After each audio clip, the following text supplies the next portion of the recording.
I'm not sorry. I work in a store in Ashland, and since this is Phoenix, I felt like I could make fun of those people a little bit, because we're not them. Uh, Part of the daily routine of life in Ashland is to enter the store and buy things. And my partner Hannah, who you just heard sing, is just always asking me, how do you put up with these people? They're crazy. Like, you see them crossing the street in front of our car, and they're just, you see where they're going by the bag they're carrying, and they're talking to themselves, and they're just looking really uptight. And I tell her, you know what, they're a delight.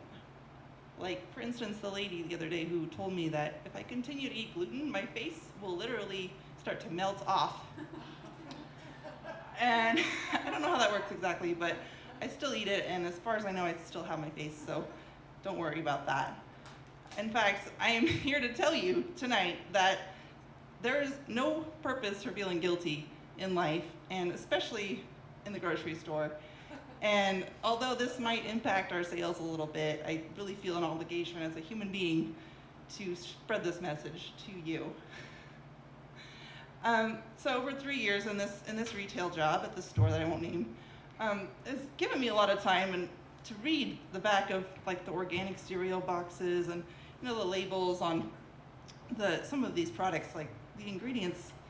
Some of these things aren't real. Veganic love is not a real thing. I just want to let you know that. But that's beside the point, because what I want to say is that all this marketing stuff really relies on the fact that we feel guilty.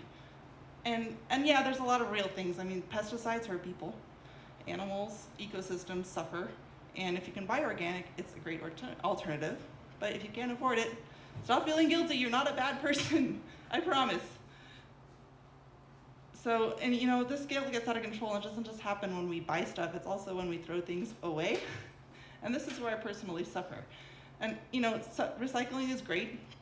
We in Oregon are proud of the fact that we're really good recyclers, and it really doesn't make sense to throw something away that we can use again. But you know what? There's a limit. Okay, there's a limit to your recycling. This place that I work, there's a spot where we collect jars to reuse, and the sign says clean glass containers, and people bring things that sometimes they might violate the basic rules. Okay, they're dirty and they're not made out of glass.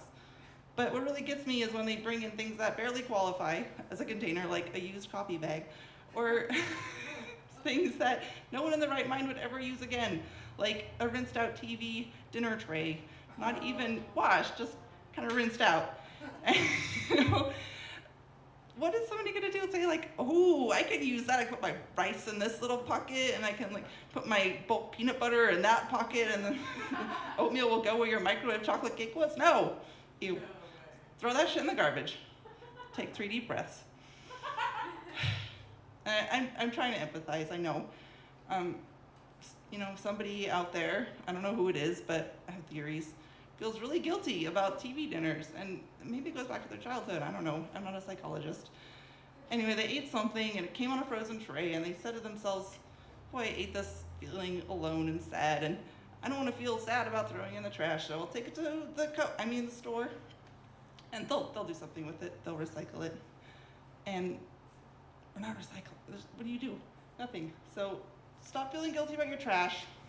It's there. Deal with it. Thank you. I could keep going. Is there time? I'm keeping track of time. Okay. All right. So it feels really good to get this out. Thank you for listening.